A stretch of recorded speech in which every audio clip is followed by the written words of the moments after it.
Capítulo 26 de Mateus revela a trama para matar Jesus, até o versículo 5. Revela o fato de Jesus ter sido ungido para o sacrifício, do 6 até o 13. Do 14 ao 16, o capítulo revela o pacto da traição, a história de Judas, que você conhece bem. A última ceia, do 17 ao 19. Nessa ceia, do 20 ao 25, Jesus revela ao traidor, aquele que mete a mão comigo no prato. Do 26 ao 30, ele celebra a ceia e fala do significado dela. Do 31 ao 35, ele prediz a traição de Pedro. Portanto, não seria só Judas. Ele prediz que Pedro também o trairia, portanto, Pedro não era melhor que Judas.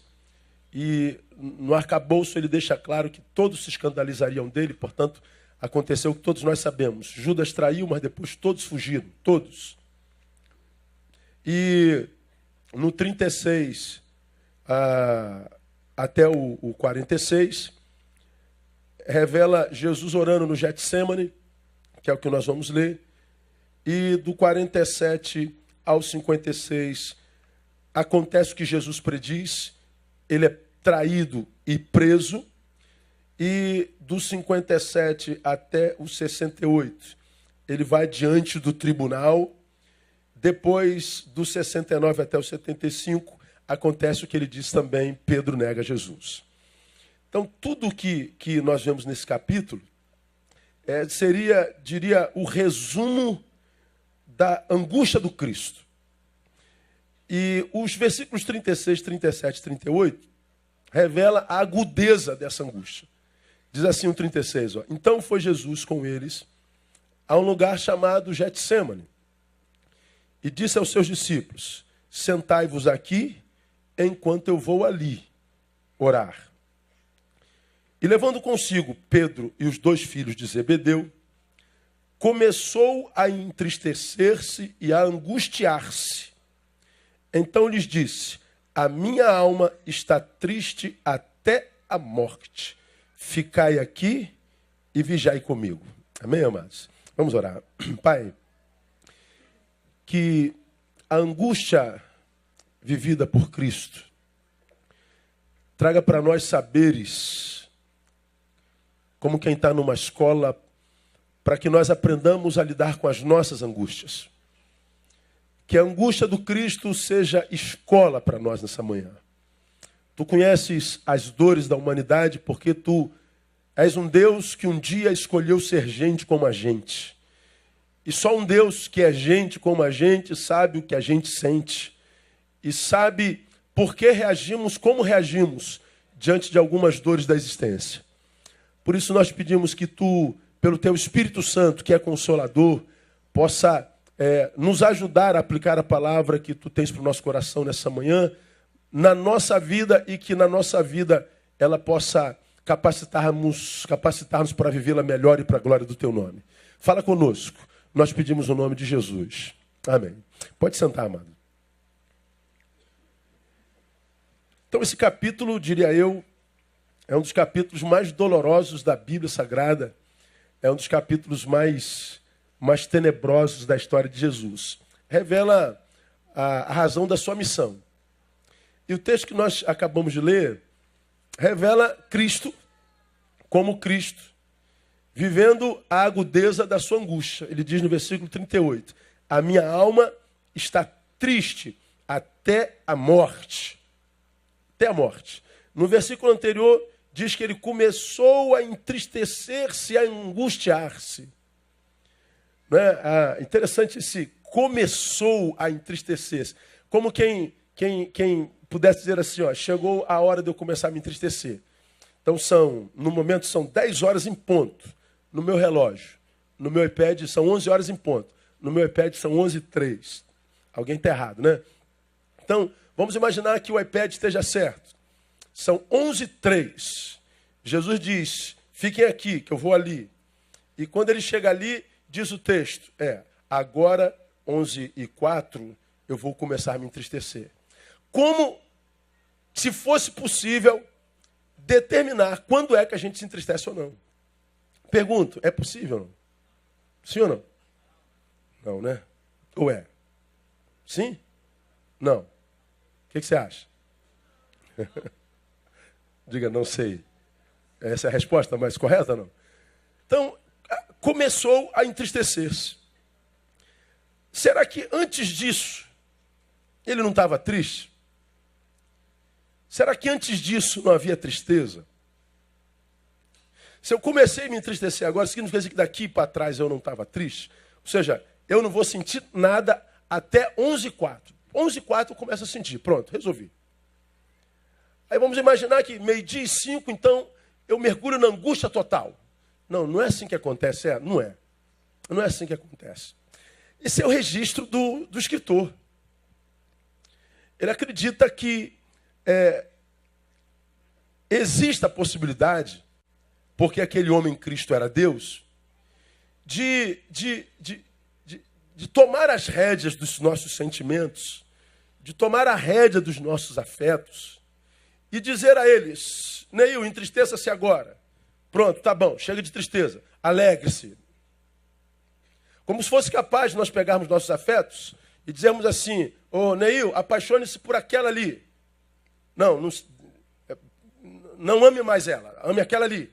Imagina se fosse assim, se a gente tivesse o controle dos nossos sentimentos, haveria alguém solteiro hoje? Não haveria. Porque você que está aqui solteiro, irmão, pedindo a Deus uma varoa. Você que está aqui solteira pedindo um varão. Deus, mostra teu varão para tua serva. Mostra a varoa para tua serva. Deus, cadê a minha cara metade, se é que você não é uma pessoa inteira? Deus, cadê o meu, cadê a minha? Aí a gente que olha de fora, você sozinha, ele sozinho, e a gente diz, por que você não se apaixona por ele, pô? Por que você não se apaixona por ela? Eu posso te afirmar, trabalhador, gente boa, homem de Deus. Ganha bem, inclusive. É um bom partido. Irmão, ali é uma mulher de oração, mulher de Deus, essa mulher é séria. Não é daquela que se dá para todo mundo, Maria Maçaneta gospel, não, ela está esperando o Senhor mesmo. Ela é uma mulher de Deus. Então, apaixone-se por ela, menino. Pastor, o senhor garante, pastor? Não, garantir também não, mas o testemunho que eu tenho nesses anos todos que eu caminho com ela é gente boa. Então tá, pastor, eu vou me apaixonar por ela. Então você se apaixona por ele? Me apaixono. Pastor, estamos apaixonados. Pronto. Fazia o casamento sábado que vem. Não acontece assim. A gente sabe que não é assim. O nosso eu, que é o lugar onde a gente é, portanto, nossa interioridade, nem sempre está sob nosso controle. Paulo diz isso quando escreve em uma de suas cartas, lá aos Romanos, ele diz, o bem que eu quero fazer, esse eu não faço. Mas o mal que eu não quero, esse eu acabo fazendo. Ele está dizendo, há sentimentos em mim que eu queria pôr para fora, porque me fará bem, glorificará o nome do Senhor e abençoará muita gente, mas eu não consigo. E há outros sentimentos em mim, desejos em mim, que eu deveria conter, reter, porque se eu ponho para fora, estraga a minha vida, estraga a vida de alguém e pode trazer vergonha ao nome do Senhor, mas eu não consigo contê-lo. Paulo está falando de uma área sobre a qual ele não tem domínio. Nós vemos Davi dizendo, sonda-me, ó Deus, e vê se há em mim algum caminho mau. Ele está dizendo, Deus, existem áreas em mim para as quais eu não tenho acesso. Só a tua sonda pode chegar lá para saber se existe algo mal em mim, porque eu paro na consciência, eu não consigo habitar meu inconsciente, eu não consigo chegar nem no meu subconsciente.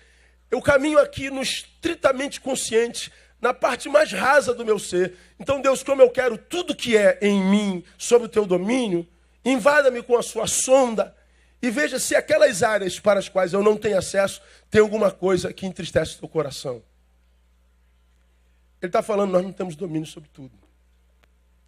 Então, há angústias que nós vamos viver na vida e que nós não gostaríamos de viver de jeito nenhum. E que muitas vezes nem existe razão suficientemente grande para produzir a grandeza dessa angústia que nos habita. Por que você está assim, cara? Você está muito mal, qual a razão disso? Aí alguns respondem, eu não sei porque eu estou assim. Eu só sei que eu estou assim. Não, mas eu quero entender, porque eu não consigo entender essa angústia toda, essa tristeza toda, essa deprê toda. Me faça entender. Você tem razão. Aí se é marido, se é esposa, se é alguém que ama, fica angustiado com a tua angústia, ele fala assim, eu fiz alguma coisa? Não, você não fez nada. Eu te disse alguma coisa, você não me disse nada. Quem fez alguma coisa para você estar assim? Ninguém fez nada. Não há razão. Então por que você está assim? Aí você diz, eu não sei. Acontece com a gente isso, não? Ou é só com o Neil Barreto? Estou falando para Marciano. Angústias.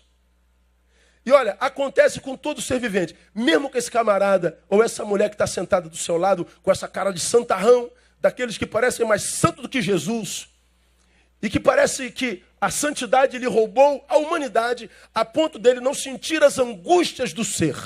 É mentira. Ele é um angustiado mentiroso. Então é melhor ser só angustiado. Jesus, que era Deus, nesse episódio era gente, e gente totalmente. E porque gente totalmente, mesmo sendo Deus, ele vive angústias.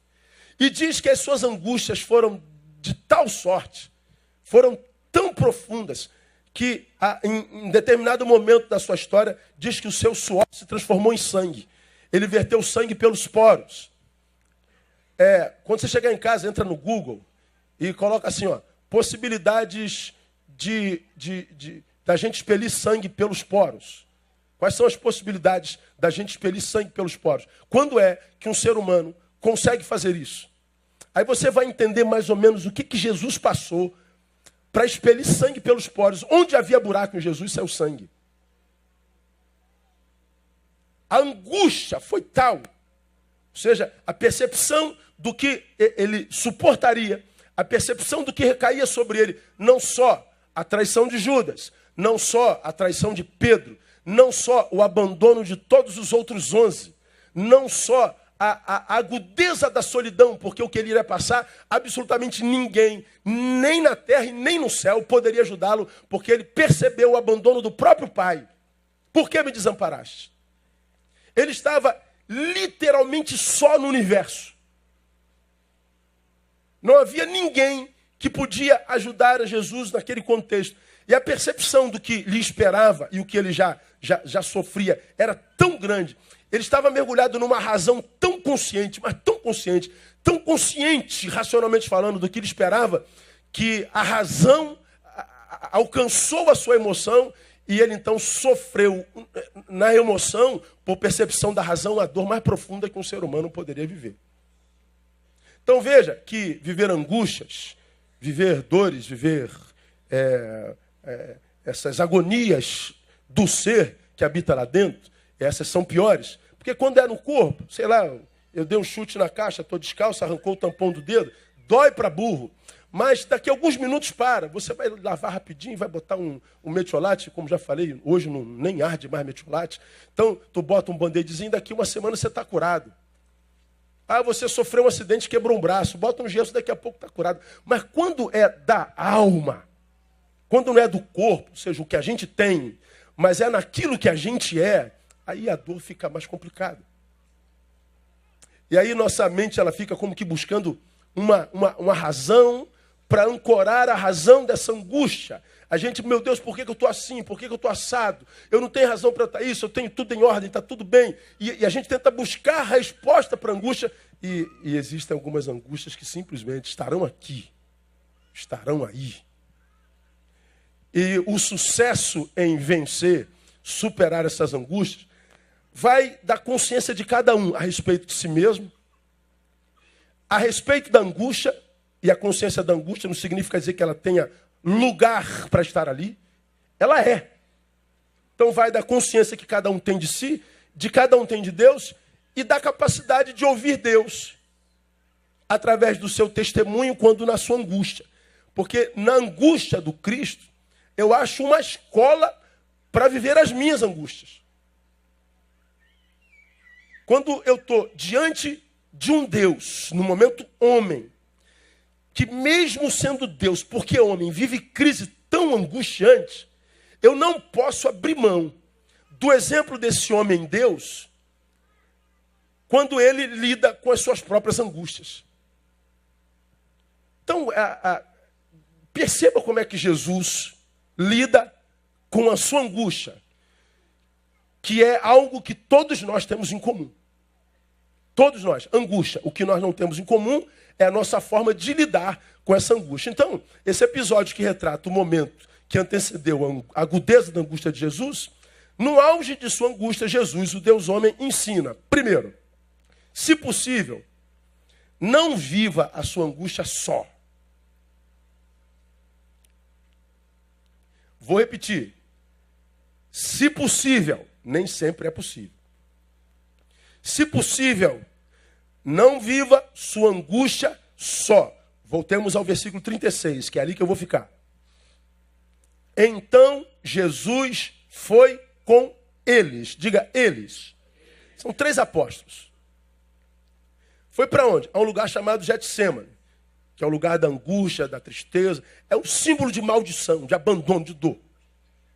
Então Jesus foi para o monte de Getsemane e disse assim, ó, sentai-vos aqui, porque eu vou ali orar. Ele se afasta da multidão, dos demais discípulos, chama os mais íntimos, os mais chegados, os mais, digamos, queridos, aspas, e ele então sai do todo, da vida coletiva, e vai viver a sua dor privada, a sua dor subjetiva, a sua dor singular. Como ele sabia o que o esperava no Getsemane, ainda que Deus, ele diz, eu não vou sozinho.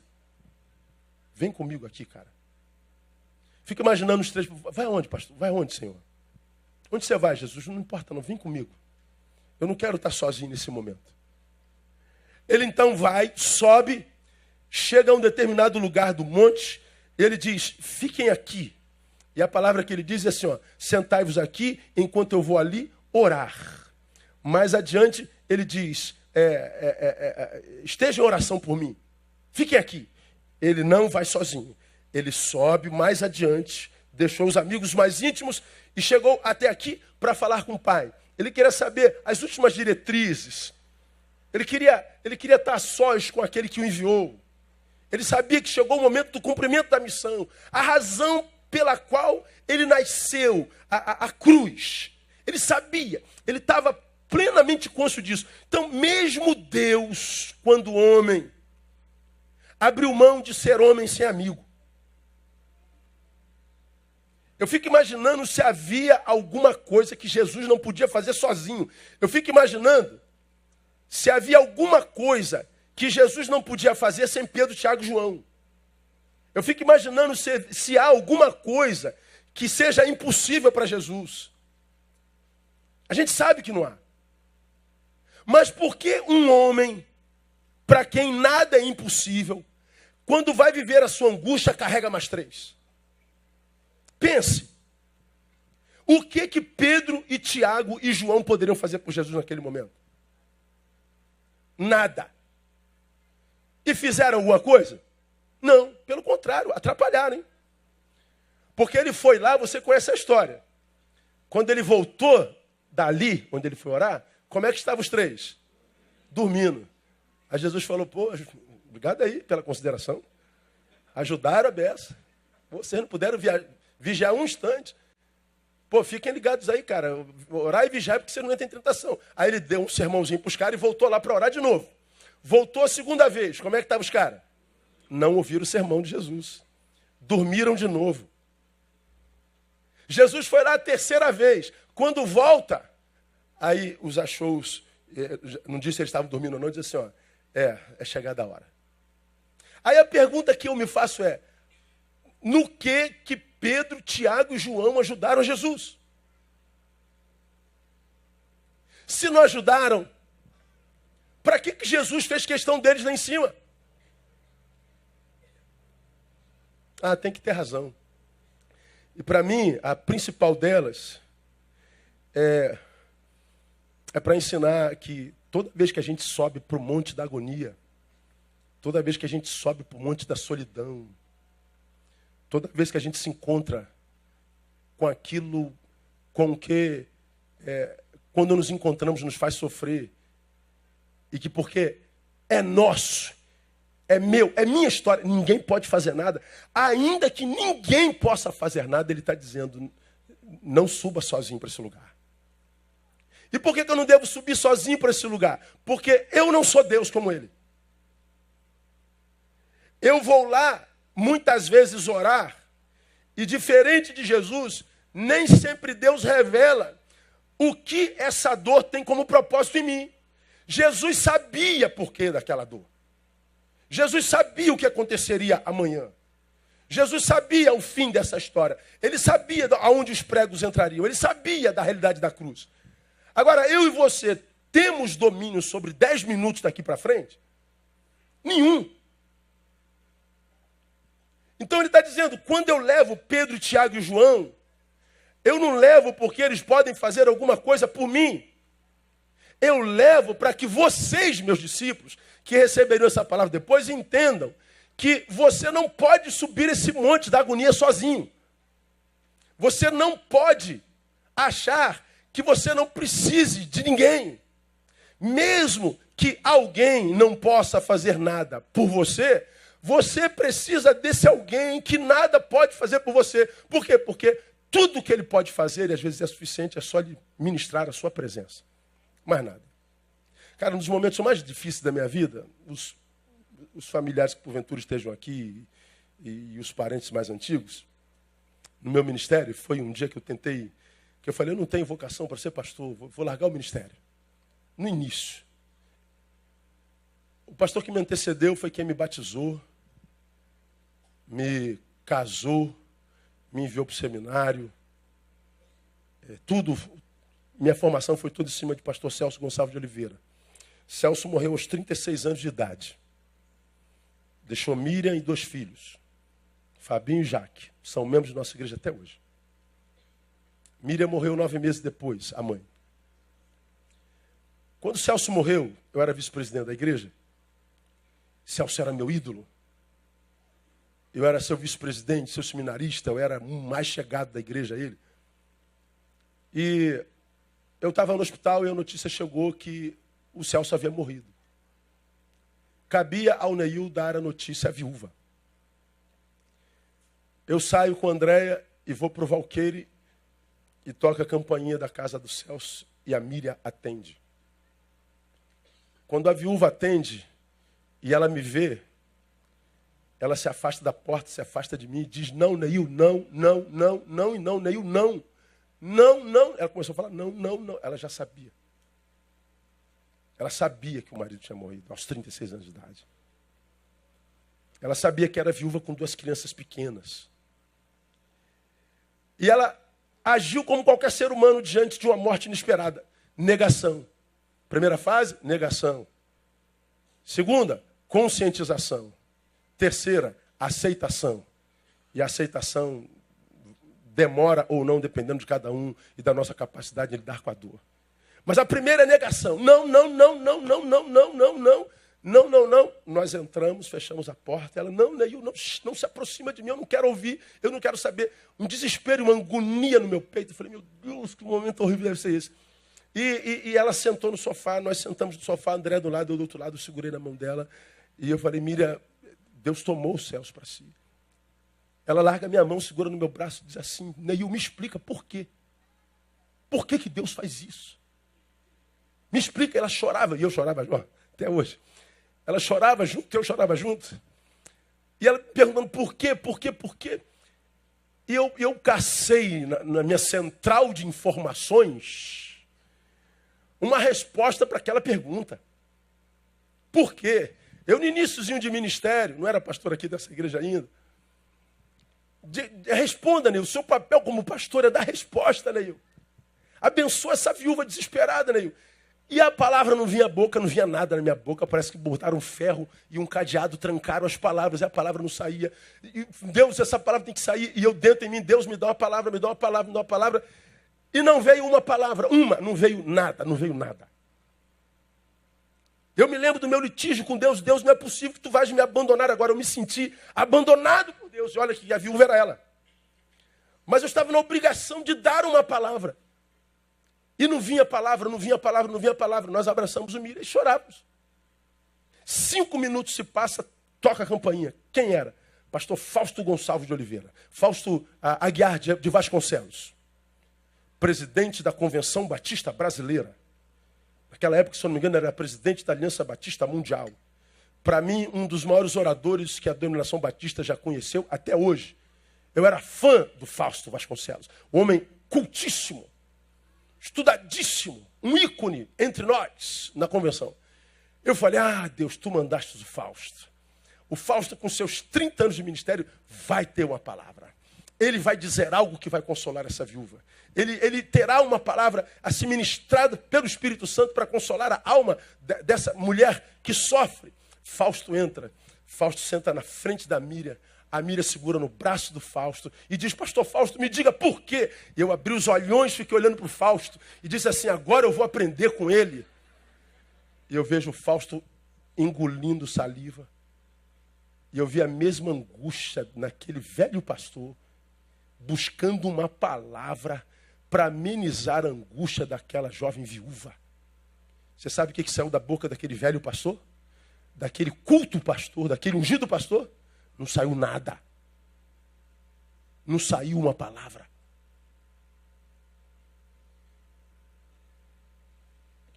Nós seguramos a mão de Miriam e oramos, Deus, só o teu consolo. A lição daquele episódio foi a angústias que nós amigos, nós parentes, nós conhecidos, nós não podemos amenizar em nada. Nós não podemos fazer absolutamente nada. A única coisa que a gente pode fazer é estar lá. Terror do céu acontece, algumas semanas passam, a gente visita a Miriam abraça a gente e diz, muito obrigado, Neil e Andréia. Na minha cabeça, mas obrigado de quê? Eu fui um inútil. Um pastor porcaria que não conseguiu dar uma palavra. Ela falou, vocês estavam lá. Vocês estavam lá. Quando nós estamos diante da maior angústia da vida, a gente aprende com Jesus que, se possível, nós não devemos viver a nossa angústia só.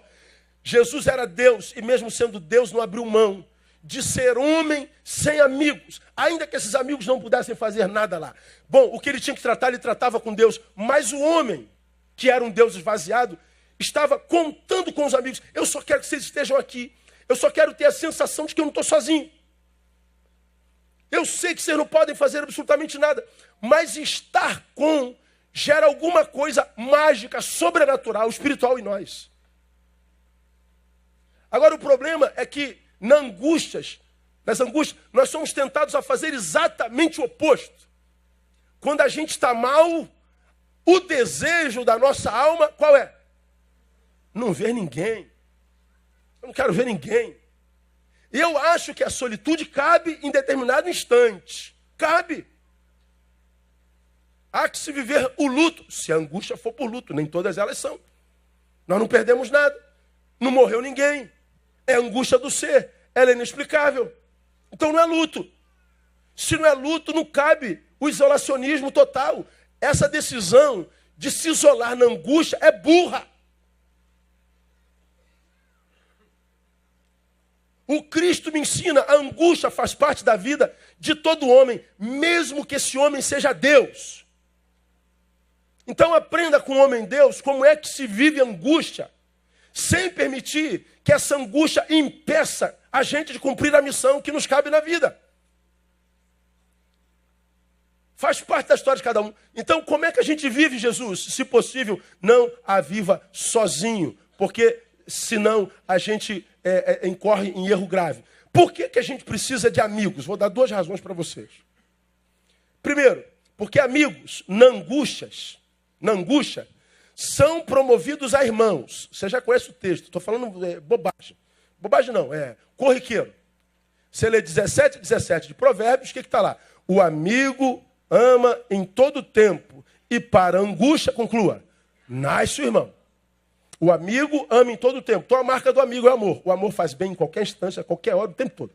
Amor nunca faz mal.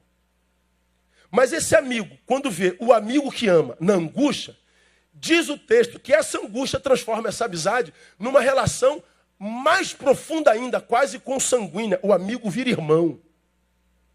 Qual a diferença do amigo para o irmão? É porque o amigo pode deixar de ser. O irmão jamais deixa.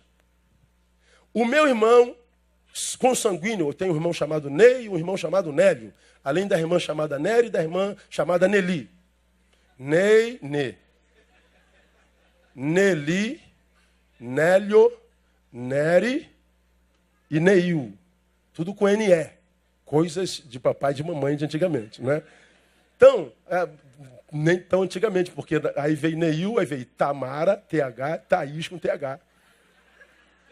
Sei lá como é que vai ser o nome dos filhos da Thaís e da Tamara, né? Deus tenha misericórdia. Então, eu tenho um irmão chamado Ney. Vamos imaginar que eu tenho uma briga violenta com o Ney, nós chegamos até nos agredir fisicamente, e eu digo, eu te odeio, eu não quero mais saber contigo, não falo contigo nunca mais. E é possível que eu não fale com o Ney nunca mais. Ele não deixa de ser meu irmão por causa disso. O irmão deixa de ser amigo, mas não deixa de ser irmão. O amigo deixa de ser amigo. Quando a Bíblia diz assim, que na angústia esse amigo vira irmão, ele está dizendo, vocês vão se solidificar de tal forma, que mesmo brigando, vocês vão estar unidos. Por quê? Porque a relação do amigo na angústia vira uma relação tão profunda, quase tão sanguínea, que nem a frustração com o outro, nem a traição do outro é capaz de separar vocês. Eu posso não falar mais contigo, você está sentado lá no último banco, eu estou aqui, eu me decepcionei contigo, mas não adianta, eu vou continuar amando você. Vira irmão. Vamos estar ligados por alguma razão. Estamos numa profundidade relacional tão grande que é possível que, por causa da grandeza da evolução dessa relação, todos os outros problemas que nós tenhamos vivido, que são cronológicos, vão ser superados porque existe em mim e no amigo que se transformou em irmão na angústia, algo tão grande que nada mais nos separará. Então, por que eu não posso ver angústia sozinho? Porque amigo na angústia vira irmão, é promovido a irmão. Ou seja, se de um lado, grave isso você que está em angústia, se de um lado a angústia gera dor, por outro lado enriquece a minha existência. Quando você está sofrendo angústia, principalmente aquela que não se explica, são as que mais doem. E quando você age como Cristo, não abre mão dos amigos, você sim está sentindo dor, mas ao mesmo tempo essa dor está enriquecendo a tua vida, por quê? Porque está produzindo evolução nessas tuas amizades. Ela está produzindo uma conjunção dessa relação de gente que já está junta no amor de Deus e no amor humano. Essa angústia, ela está amalgamando, ela está derretendo a todos, digamos assim, e fazendo de todos um só. Então, a angústia que a gente sofre não é sempre sinônimo do abandono de Deus, como alguns angustiados que incorrem num erro grave insistem em dizer que é abandono de Deus. A angústia que eu estou sofrendo é porque Deus não está cuidando. A angústia que eu estou sofrendo é porque Deus não se importa. A angústia que eu estou sofrendo é abandono de Deus. Deus não pode existir. Meu Deus, se Deus existisse, não haveria dor, não haveria angústia. Pois é, essa angústia que você insiste em achar que é maldição, pode ser a metodologia que Deus está usando para enriquecer a tua vida mais do que em todos os tempos da tua história. Veja que coisa interessante. Se de um lado gera dor, do outro lado enriquece minha existência. Por quê? Porque ela tem o poder de fazer de um passageiro na jornada a extensão de mim mesmo. Estou na jornada e faço amizades. É um passageiro na jornada. Se a angústia vem e nós não nos separamos, ou seja, eu me isolo de você porque eu estou sentindo dor, ele se isola de mim porque está sentindo dor, mas se a gente continua vivendo essa amizade em amor, que enriqueceu a nossa vida desde quando ela começou, se a gente não se abandona, se a gente não larga, essa permanência na relação faz desse passageiro de jornada a extensão de mim mesmo. Ou seja, depois da angústia, eu nunca mais viverei solidão. Nunca mais. Porque o passageiro de jornada virou extensão de mim mesmo. Agora, por que alguns estão sendo carcomidos pela solidão? Pastor, eu estou angustiado. Mas o que está te matando não é angústia, é a solidão. Está te matando não é a depressão, é a solidão. O que está te matando não é a tristeza, é a solidão. Está passando pelo vale da sombra da morte sozinho. E muitas vezes, passando pelo vale da sombra da morte, sozinho por opção. Porque poderia estar com. Mas nós preferimos nos isolar, sermos acometidos muitas vezes por coitadismo, por orgulho, ou por qualquer outro sentimento, qualquer sensação. Bom, o fato é, nós não estamos mais juntos. E aí se alguém perguntar, por que você não está lá? Eu não estou me sentindo bem, não. Ó, essa é a frase.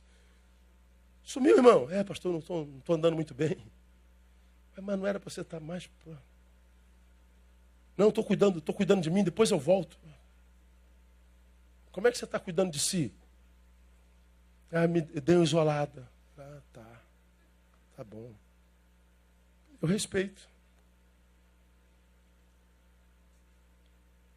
Eu fico pensando, Deus, por que as pessoas fazem isso consigo? O que você está fazendo é autossabotagem, cara. O que você está fazendo é perpetrando a dor, implementando a dor, cronificando a dor. A amizade, você já ouviu aqui, é a junção de dois mundos. Nessa junção, esses mundos se multiplicam porque agora dois. Quando a gente junge esses mundos que se encontraram na amizade, eles amplificam nossos espaços. Eles amplificam nossos lugares. Nós vamos falar sobre isso já. Isso daqui, você vai ver só que coisa legal. É uma junção de dois mundos. Ao passo que o oposto é verdadeiro. No equívoco relacional, por exemplo, você deixa gente boa para se relacionar com gente que não presta. Não é a junção de dois mundos, mas porque o outro não presta, o que ele faz? Ele rouba parte do seu. Ele não acrescenta nada e rouba parte do seu. Você empobrece.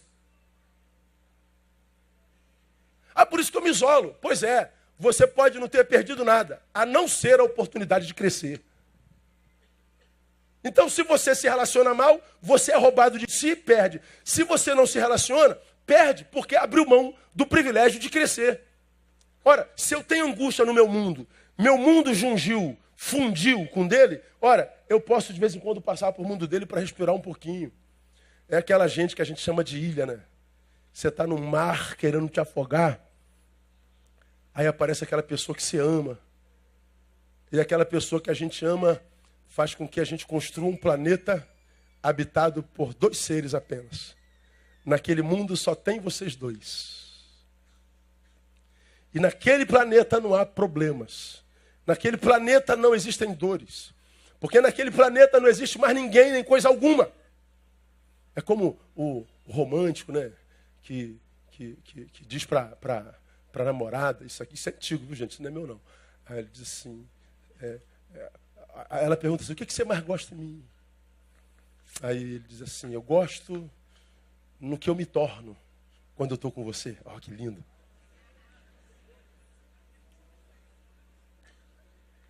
Isso é verdade, você sabia? Quando eu estou com a Andréia, que não está aqui hoje, eu sou um. Quando eu estou com o Zé, eu já sou outro Zé. Quando eu estou com o Romão, eu sou outro. Mesmo sendo o mesmo. Zé nunca terá o que André tem. Quando eu estou com um estranho, que eu não conheço o nome, não tenho nada em comum, eu sou outro. E quase sempre quando eu estou aqui com esse estranho, eu tenho que me doar esse estranho, e nesse tempo que eu me dou o estranho, eu não estou pensando na dor que o Zé me causou, ou o André me causou. O outro se torna uma ilha na qual eu respiro. Dá para morar na ilha a vida inteira, se você está no Oceano Atlântico, o teu navio afundou, tu achou aquela ilhazinha de desenho animado que só tem um coqueirinho com coqueiro em cima. Dá para viver ali? Não. Você vai sobreviver ali. Mas você vai escrever com as folhas do coqueiro, help me. Não, você vai escrever só help.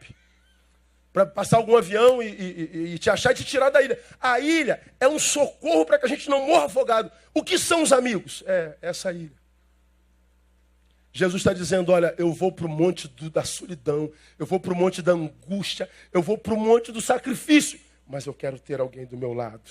Ele está dizendo, se for possível, não abra mão de amizade. Então, algo que me causa, sinceramente, espanto hoje, é ver o quanto que as pessoas hoje fazem exatamente o contrário. Se afastam de gente que poderia ajudar muito, porque são fontes. E mais, se não eram fonte, por que estava junto? Por que passa tanto tempo com gente que não é fonte de nada? Aí há um ditado aí, também não é meu não. Fala assim, é na dor que a gente sabe quem é verdadeiro amigo. Não, a dor não revela verdadeiros amigos. Seleciona. A verdadeira amizade é aquela que é amizade, mesmo que nós não tenhamos nada para oferecer. Cara, não há nada que eu possa te oferecer. Não há nada que eu tenha que você já não tenha também. Por que você está aqui comigo, cara? Porque eu não estou aqui pelo que você pode me dar. Eu estou aqui pelo que você é. Então, se você tem, amém. Se não tem, amém também. É você, não é o que você tem. Essas são as verdadeiras amizades. Por isso, irmã, você que é solteira, está com 35 e tem bom salário, é independente, tem casa própria, vira sozinho. Por que você não consegue achar um homem fácil?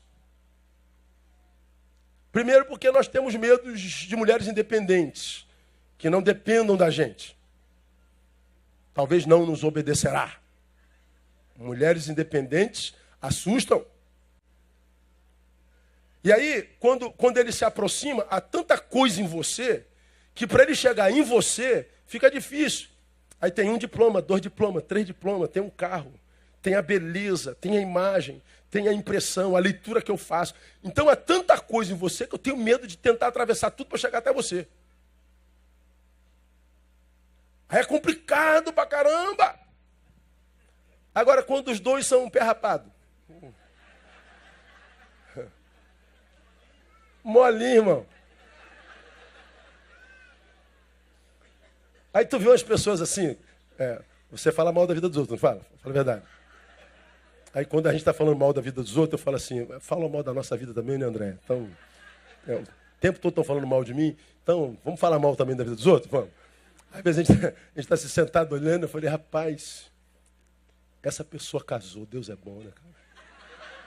Cara, como é que conseguiu casar? E às vezes a gente vê assim, gente linda, maravilhosa, Deus quando criou devia estar namorando, como diria a música, de bom humor. Mas ela está solteira, ele está solteiro no caso. E você diz, meu Deus, por que eu não caso? Jesus tem misericórdia. Aí passa aquela pessoa que não tem 1/10 da tua beleza. E está casada, feliz, bonita. Gente, como é que pode um negócio desse, Jesus?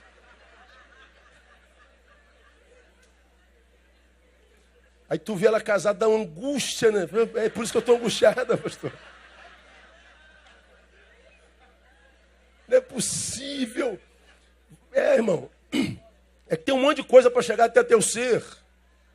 Um monte de coisa. Quebra o dente, faz isso, alguma coisa. Raspa a cabeça, fica feia. Vai, vende tudo que tens, dá aos pobres. De repente você casa. Né? Alguma coisa assim. Depois tu recupera tudo de novo. Então é complicado. Então o verdadeiro amigo é aquele que é amigo e mesmo que a gente não possa oferecer absolutamente nada. Então escuta o que eu estou te falando. Não abra mão dos seus amigos. Porque é nessa angústia que eles vão se transformar em irmãos. Um caminhante de jornada, um parceiro de jornada vira irmão. Essa angústia nos enriquece. Depois que a gente é enriquecido pela angústia nessa amizade, nunca mais a próxima angústia será igual a essa aqui.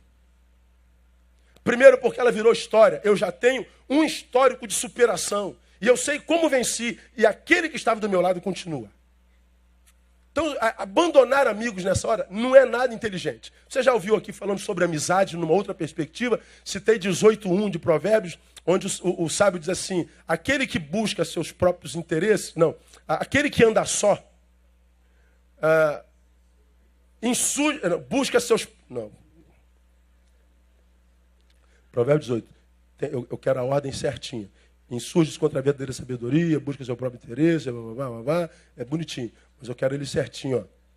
18. Aquele que vive isolado busca seu próprio desejo. Olha, E o que ele diz que é buscar seu próprio desejo? Insurge-se contra a verdadeira sabedoria. Aquele que vive isolado busca seu próprio desejo.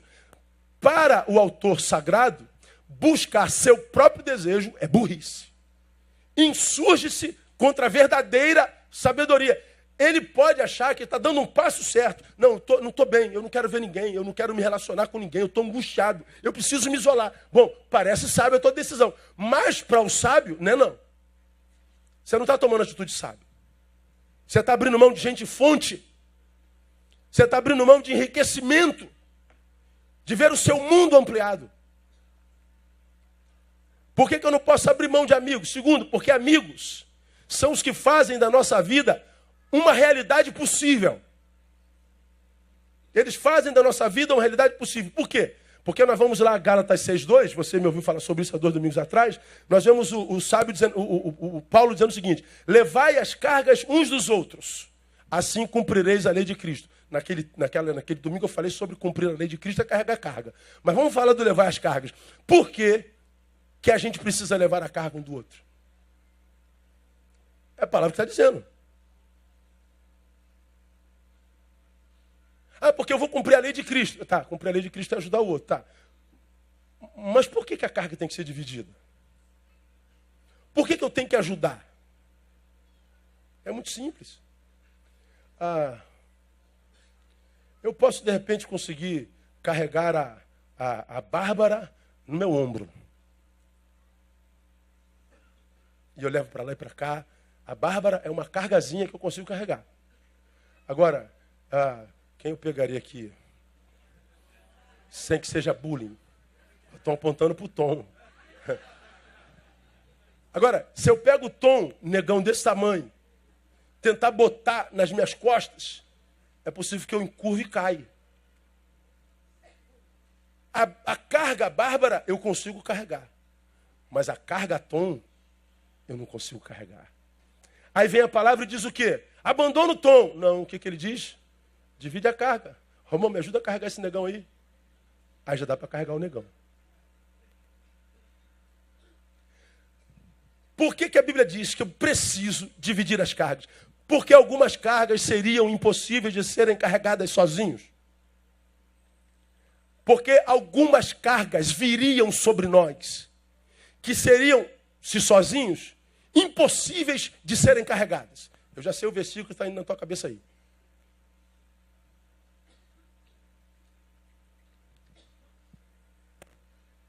Ou seja, se essas cargas forem carregadas quando nós estivermos sozinhos, elas transformariam nossas vidas numa realidade impraticável. Qual a tua missão, Neil? Carregar o Tom. Então, essa missão é impraticável, Neil. Não, mas é teu momento. Isso é o que a vida preparou para você, para esse Cronos. Tua missão é essa.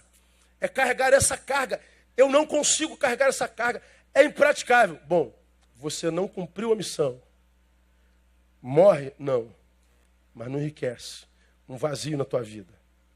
Essa carga talvez fosse uma semente, como você já me ouviu para falar aqui, que você plantaria hoje e deixaria lá. A vida segue. Novos desertos aparecem na nossa vida. A terra é redonda. A gente está passando no mesmo lugar o tempo todo. O tempo todo. Se a vida tiver que te fazer voltar, e você vai passar para o mesmo lugar amanhã, essa semente já é uma árvore com fruto. E a semente que você plantou porque a vida foi praticada, amanhã no deserto, quem sabe no mesmo lugar, já é uma árvore com fruto que vai te alimentar. Agora, se você não plantou essa semente, você passa pelo mesmo lugar, o que você acha deserto.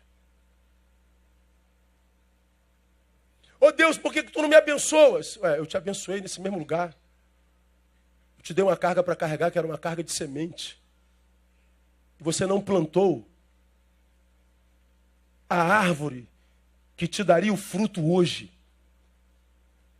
Você acha que quando não cumpre missão, é só o não cumprimento de missão. É só uma bobagem. Você acha que dispersar a vida é só um desperdício de vida.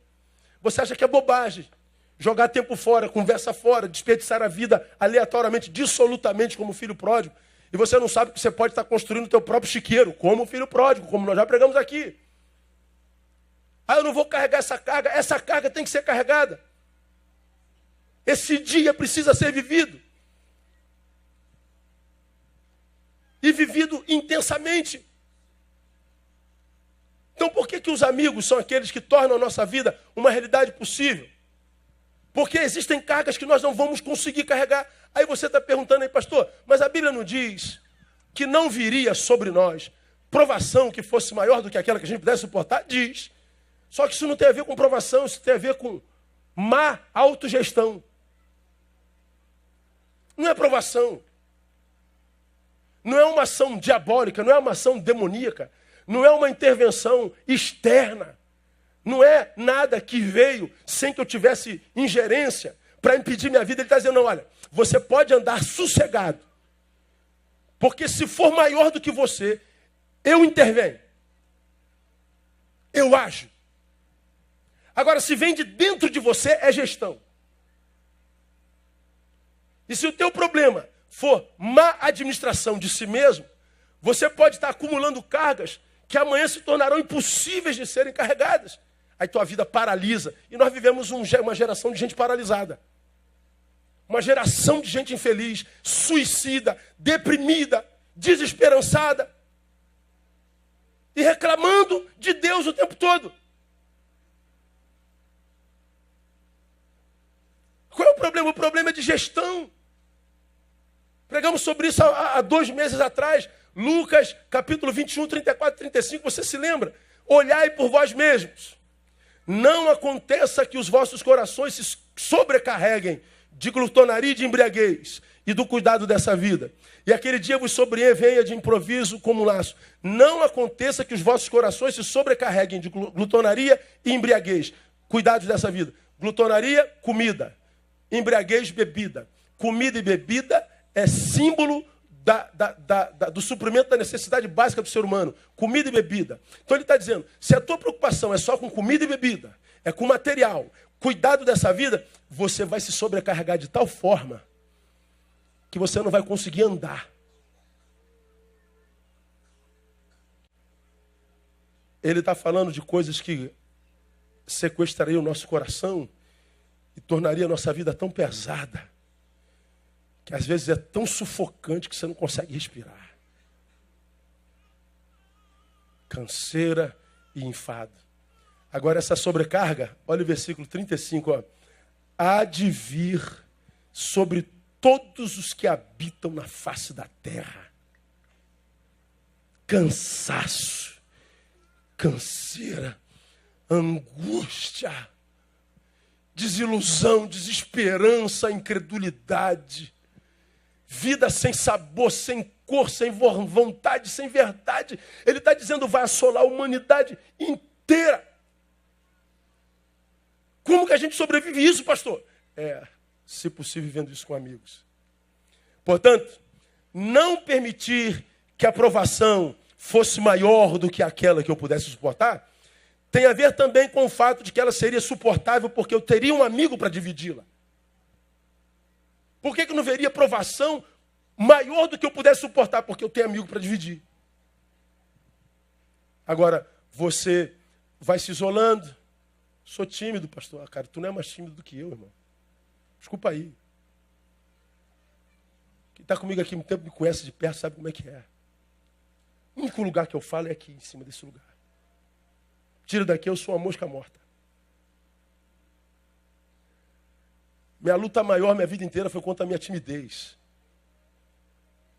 Porque eu sei quanto os tímidos têm dificuldade de relacionamento, de coisa pública, de popularidade, de externar, de celebrar com. Como que a própria personalidade vai nos tornando intimista, ermitões. Agora, se eu não posso ou você não pode viver publicamente, viva com 2. Viva com 3. Porque a Bíblia diz, se houverem 2 ou 3, ele está lá. Não precisa de multidão. O que não pode é sozinho. Então, para você absorver bem essa realidade, não se deixe vencer pelo orgulho. Não entra nessa de fazer esse mal que você faz a você, dizendo, eu não preciso de ninguém. Ninguém pode ajudar em nada. Ó, Deus não te fez super em nada. Muito menos super-homem. Então essa tua solidão que te faz um homem seco, sem misericórdia, se preocupa com a garrafa, se preocupa com o jarro, se preocupa com a televisão, mas não se alegra quando a criança está vendo a televisão. Pode queimar a televisão, pastor. Morra a televisão, cara. Deixa a criança sorrir. Se alegre no sorriso da criança. Mas não, a gente fica seco. Sem humanidade nenhuma. Sem misericórdia nenhuma.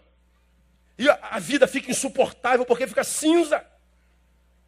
Todo mundo diz, cara, você é duro demais. Você é muito ferro e fogo, é maniqueísta demais. Aí você não acredita. É verdade, cara. Se você não está bem, você tem que desconfiar do seu diagnóstico sobre a vida. Você tem que desconfiar das suas opiniões quando o assunto é ser humano.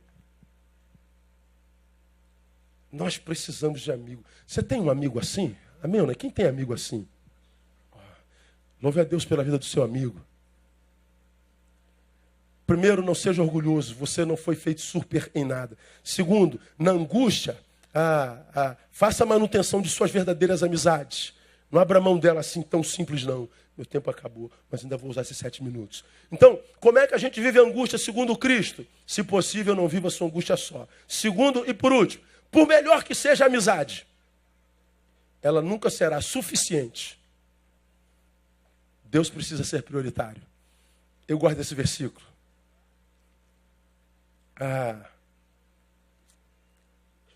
Sentai-vos aqui, enquanto eu vou ali orar. Olha Jesus ensinando a gente.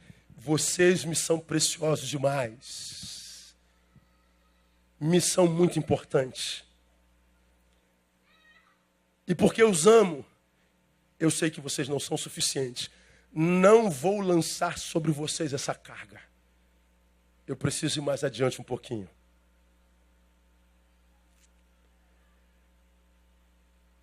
Ficai-vos aqui, porque eu vou ali. Porque eu sei que a cabeça de alguns, aqui presentes ou na internet me ouvindo, estão dizendo assim, pô pastor, eu tenho bons amigos, mas as minhas angústias ainda estão me matando. Talvez porque você não está indo ali orar.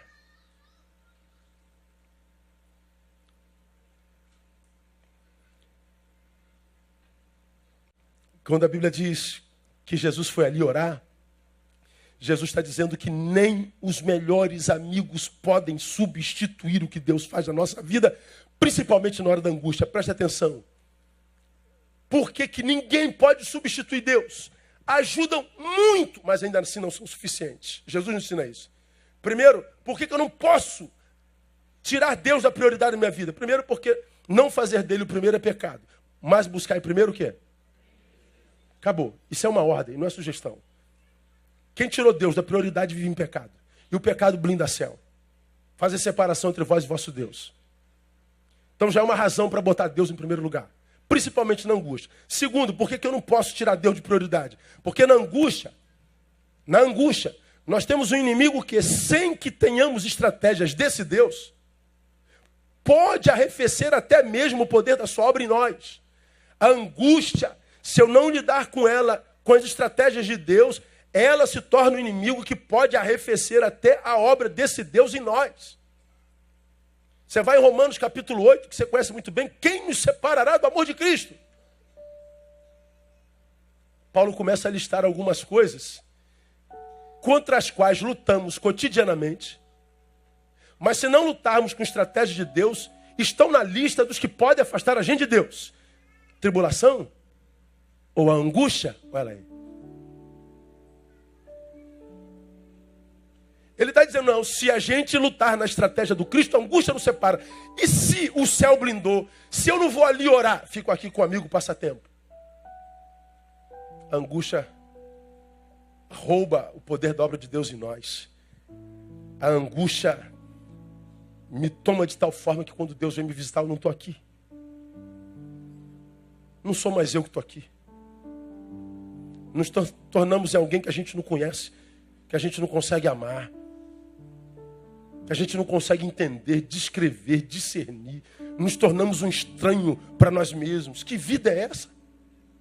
Tirou Deus do lugar. Você está em festa, você está em celebração, para tentar servir de paliativo, né? Uma neosaldina para acabar com a dor que o câncer está gerando. Paliativo. Eu preciso estar com os amigos, mas eu não posso abrir mão de ali. Eu preciso estar com os amigos, mas eu tenho que entender que eu não posso substituir Deus por eles. Deus precisa ser primeiro, porque só Ele pode capacitar-nos para fazermos da angústia um caminho para o crescimento. Aí vem, como eu quero acabar a palavra de hoje. Você vai em 4:1 de Salmos. Presta atenção nesses 2 versículos. Responde-me quando eu clamar, ó Deus da minha justiça. Aí ele diz assim: na angústia me deste largueza. Tem misericórdia de mim e ouve a minha oração. Pense. Tem misericórdia de mim, Senhor, e ouve a minha oração. Significa dizer que Deus ainda não tinha ouvido. Mas no mesmo versículo ele está dizendo: a angústia, na angústia me deste largueza. Ele está dizendo: Deus, ouve a minha oração. Ele ainda está falando, ou seja, ele ainda está em angústia. Deus ainda não tirou da angústia, mas ele já está dizendo: na angústia tu já me deste largueza. Me fizeste crescer na angústia. Olha o outro salmo, 118:5. Do meio da angústia invoquei o Senhor. O Senhor me ouviu e me pôs num lugar largo. O que a angústia faz no angustiado? Vai estreitando os espaços. Você se sente pressionado. Uma pressão na cabeça, no peito, na alma, no pescoço. Está sempre em prisão está sempre em angústia, lugares estreitos. O Senhor está dizendo assim: na angústia Ele me deu um lugar largo. Na angústia Deus me deu largueza. Se eu sei que Deus pode me fazer crescer na angústia, eu vou lidar com a angústia de outra forma. Angústia, eu sei que você tem poder para me comprimir. Eu sei que você tem poder para diminuir os meus espaços. Eu sei que você tem poder para arrefecer até o poder de Deus em nós. Mas eu tenho aliança com Deus que me promete me dar crescimento no meio da angústia. A tua postura diante da angústia que muda. A angústia permanece, mas a tua postura diante dela muda. A angústia tem que saber com quem que ela está lidando. A gente não acha mais crente assim, cara. Desesperador, meu. Todo mundo reclamando. Como que se para quem reclama, esse não tem angústia também? Cresce aí, irmão.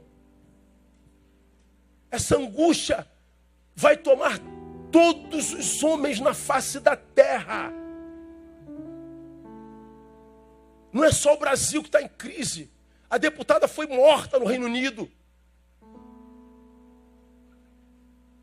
A Eurocopa, os monstros torcedores estão se matando. É a Europa. A angústia sobre toda a carne. Agora nós temos aliança com Deus que diz assim: Neil, essa angústia gera dor sim, mas você pode crescer no meio dela, né? Você está me pedindo provisão, a minha provisão é teu amigo, Neil. A minha provisão é tua parceira, minha filha. A minha provisão é comunhão. Agora você está se isolando, achando que não precisa de ninguém. Ele vai dizer: morra. E nós vivemos numa geração de mortes. Por isso 60 mil mortes no ano. Por isso 165 homicídios num dia nesse país. Portanto, esteja aqui com seus amigos, sim, aqui.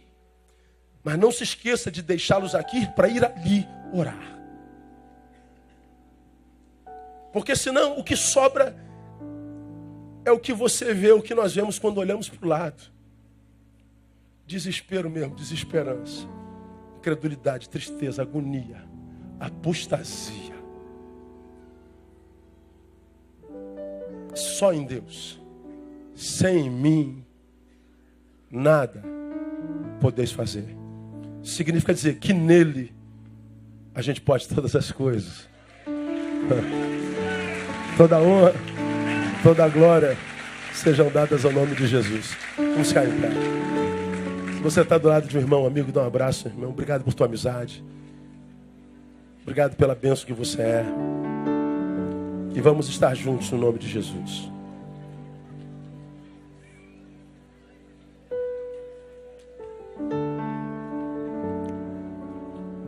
Você vê quanto que uma palavra dessa não anima a nossa alma, amém, igreja? Nos dá força para continuar. E quantos crentes abrem mão de vir para a igreja para ficar vendo televisão? Eu não entendo.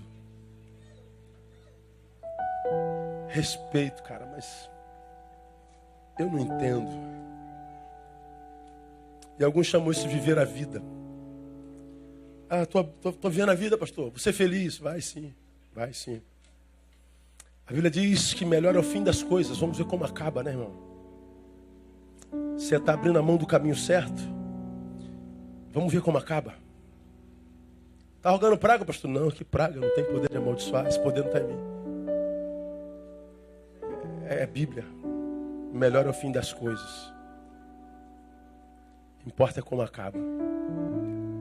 Agora, se Jesus é um caminho, e você descobriu esse caminho, não abra mão desse caminho, não. Se tem gente ruim nesse caminho, fora dele, há gente muito pior. Às vezes tão pior, que você nunca saberá que ela é ruim, só quando chegar no final. Na igreja é mais fácil ver quem é ruim. Os ruins daqui são menos danosos. Então que Deus abençoe você que ainda tem ouvidos.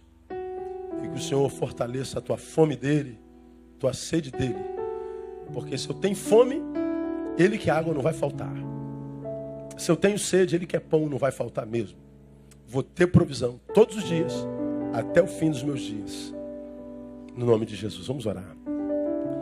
Pai, muito obrigado. Porque a tua palavra é escola mesmo. Muito obrigado porque até na tua angústia tu ensinas. E se essa angústia, ó Deus, é o que tem preparado para a humanidade, nós te louvamos porque a humanidade que te pertence, tu tens preparado para ela. Que venha a angústia. E nós queremos encará-la de frente, Deus. Não queremos paliativos, não. Não queremos placebos. Nós queremos enfrentar na experiência do Cristo. Viver com, mesmo que este que a gente chame de com seja cada vez mais raro, eles estão lá. Ainda existem 7.000 que não se dobraram. Então ajuda-nos a sermos um destes e acharmos um outro no caminho, para que nós possamos dividir as cargas, para que enriqueçamos a vida do outro e que, enriquecidos mutuamente, nós caminhemos até o fim da jornada glorificando o teu nome. Ajuda-nos a que sejamos melhores gestores de nós mesmos. Ajuda-nos a curar o nosso senso de valores, colocar o Senhor como prioridade.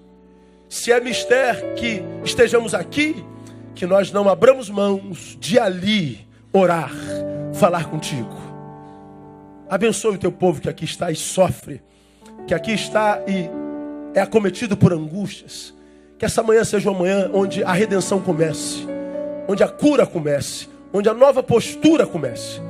E que nesse começar, o teu nome também seja glorificado. Te pedimos que logo mais esteja conosco à noite também, que o Senhor esteja conosco logo mais à noite também. E que a palavra que tu já colocaste no meu coração seja tão abençoadora como esta. Que a tua palavra nos confronte. Que a tua palavra nos tire da nossa zona de conforto. Nós não queremos uma palavra que massageie nosso ego, Deus. Nós não queremos ouvir o que queremos ouvir, nós queremos ouvir o que precisamos ouvir. E nós te daremos glória. Muito obrigado. Por Jesus de Nazaré, oramos e abençoamos o teu povo. Amém. Glória a Deus. Deus abençoe você. Até logo mais às 18, permitindo o Senhor.